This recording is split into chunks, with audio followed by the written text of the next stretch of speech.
Yes, people, welcome back. How are you all doing? Oh yeah. Yeah. So you've had a good day then, yeah? Good. That's what we like to hear. So what we're going to talk about today is binge eating, some tips to overcome it. And I'll provide you a little resource that you can use to sort of help with just recognising some trends, and can be the starting point to facilitate some changes with it. Yeah. As this is sort of the thing that I had to do with my own, and help me to overcome it myself. So yeah. So first off, we'll define it. Binging is just completely individual. Your binge is different to my binge. It's different to Gary's binge. You know, it basically is like the size of it doesn't really matter too much, because size is relative. Like if someone's used to eating not too much, and then they have a big, what they perceive as a blowout, and it's a pizza and, you know, a bit of chocolate, but to them they're out of control, and that's a binge. For me, it was an obscene amount of food. Biscuits, packets of biscuits, big packets of biscuits, lots of chocolate, aero that you could just inhale, is so light. Yeah, it's good food, isn't it? But it's just not great for you. But yeah, it's relative. It's as long as you feel out of control, and it's more than you basically overeat in terms of past satiety, and yeah, you just can't stop. That's how we define it.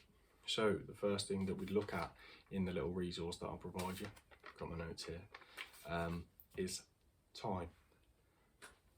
Time, not the spice. Watch time. So this would be in relation to, okay, time might be, the significance might be of not eating in 8 hours, and I binged. Now, a quick suggestion or fix with that would be, okay, let's start eating every 3 to 4 hours and see if that stops it. It could also be a time where everyone's gone to bed, or it's night time, and this is where it occurs. So that's just one factor. Where it occurs, where might be in your room. That happened to me a few times. Mine mainly was in the kitchen. It was like there's a snack cupboard, and you know, it was like Pandora's box. Let's have a look in here, boy. And then it was all good food, and head's gone, biscuits are open, mouth is full, belly's blown. You know, chowing downtown, that sort of thing. So yeah, like if there's a consistent location where it happens, a short-term fix would be coming away from that location, but a longer-term fix would be, for example, for me, it was in the kitchen. So I made a commitment to myself to then eat only in the dining room. That would make me have to make a more informed or deliberate decision to sit down and eat, because I'd have to eat mindfully. So then I'd have a purpose to eat, rather than just like grabbing it, yamming it, and that's it. So it encouraged that mindful eating. Just another little idea. Normally, next one, alone. Where you're alone, normally binge eating does happen alone. People go to their room, or a location that's not there with other people. That's what alone means. Well done, Dan. Because they feel shame for doing so. Sometimes, for me, it would be in my room, Just had a shitload of chocolate, 30p from Asda, cheap as chips. Very nice, but it was a problem.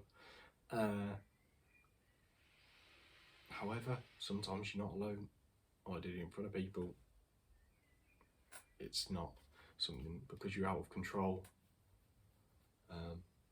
You're out of control.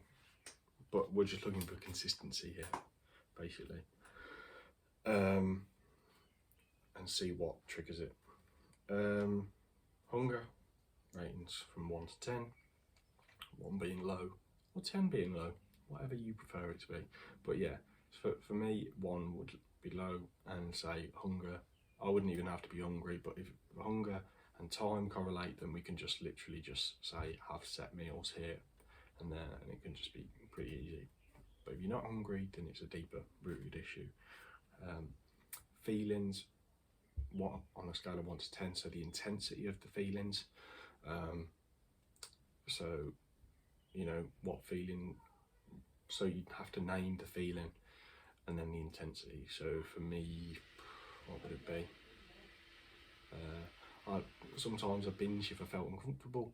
So around people would be like, I don't know what to say, let me grab some food. At least I can chat about the food. Or feeling just being put under pressure, like a dog being dragged where you don't want to go. That would cause me to do it. Of feelings, probably about 6 and over, 6 out of 10. And you know, the one way to make yourself feel better is something that's releasing the dopamine. Slab of chocolate cake. But then obviously feel shit about it. You know, again, reiterating, recognise these trends. If you see this feeling triggers that, and we start challenging that feeling. A little thing that helps there is CBT, or catch, challenge, change. So CBT, you talk to your mental health practitioner. Catch, challenge, change is something you can just employ yourself. Catch the thought, challenge it with evidence, change the thought, and rationalise it. And that can help, that can be a practice. You're never going to be good at it in day 1, but slowly but surely you get better, and then you become a fucking guru, and nothing ever phases you. You little cats, challenge, change, God. Alright, food, so certain triggers, in terms of food triggers. For me, biscuits, fucking biscuits, mate. No portion control, is there? It's just massive packs, and they're just there for the taking. I would have ideally done with chocolate, 2 biscuits, that and chocolate and ice cream. So there's a few, but you might have something else, pizza, or something that might remind you of someone you were with, or whatever. Just, you know, we all make mad associations that aren't so mad. So yeah, and then in that case, we can remove the food if it's particularly unhealthy. You know, at the end of the day, if it's in your environment, chances are you're going to eat it. So, you know, if it's in your house, put it somewhere out of reach. Put it somewhere it's a fucking ball ache to get to. You know, just these little things. Drink consumed, same thing. For me, it wasn't anything, but you know, if you go on a Coke binge, maybe not a Coke binge, that's a different problem entirely. Pepsi binge. Yeah, throw myself off now. Yeah, same thing applies with food. Moving on. Loss of control, did you have it? Normally it'd be yes, but you know, that would, you know, be a binge. If you're in control and you can stop at any point, that wouldn't be a binge. That's sort of a calculated, not a calculated, or yeah, sort of a calculated, alright, I can stop now, that's it. Purging, did you purge? Not like the film. That would be a bit drastic, wouldn't it? Let's just, there's no need to actually purge anyone because you overate. purging in terms of vomiting, making yourself sick, taking a diuretic or that sort of thing. That could easily happen during a binge because you regret it, you want to get it all out.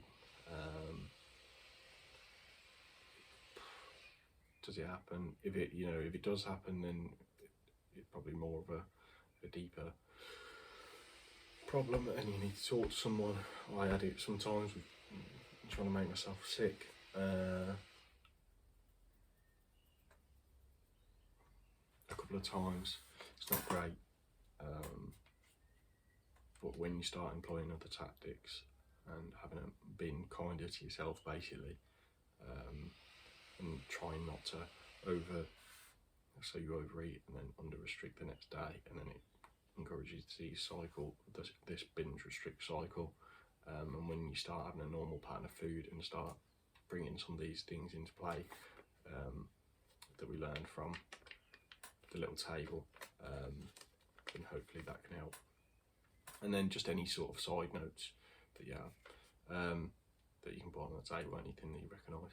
And then again, we're just looking for trends of what happens when you do binge, and if there is a particular trend, then we can start brainstorming and drawing up little ideas of how to fix it, manipulating your environment, manipulating your meal times, your meal content, your thought process, asking yourself, do I really want the food, or does it make me feel better?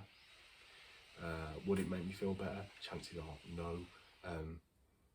And this is what I still currently use to this current day. Will that food make me feel better? No. It'll make me feel shit after eating it, and I'll feel guilty, so I don't eat it. Is it conducive to my goals? No. I want my body to look this way, I want to feel this way, I value that more. Okay, I can step away from the food. Dedicating a certain room or place that you eat generally can help. It's pretty short term, but it can help in terms of pulling yourself away from it. Like I say, that catch, challenge, change. And the last thing you want to be doing when you've got a binge eating problem is dieting. There's no time to diet when you binge eating. I know it's the first thing you want to do. You just put all this weight on from eating too much food, but it is the last thing you want to do, as it just encourages this binge restrict cycle. You've got to be kind to yourself and just let yourself deal with it. Give yourself time to figure it out. So yeah, that's everything. I'll put the table on my story because I don't think I can attach it on Insta. I am not that talented yet, I'll admit. But yeah, I'll put it up on my story in relation to it, and you can screenshot it or just make a note of it or whatever you want to do.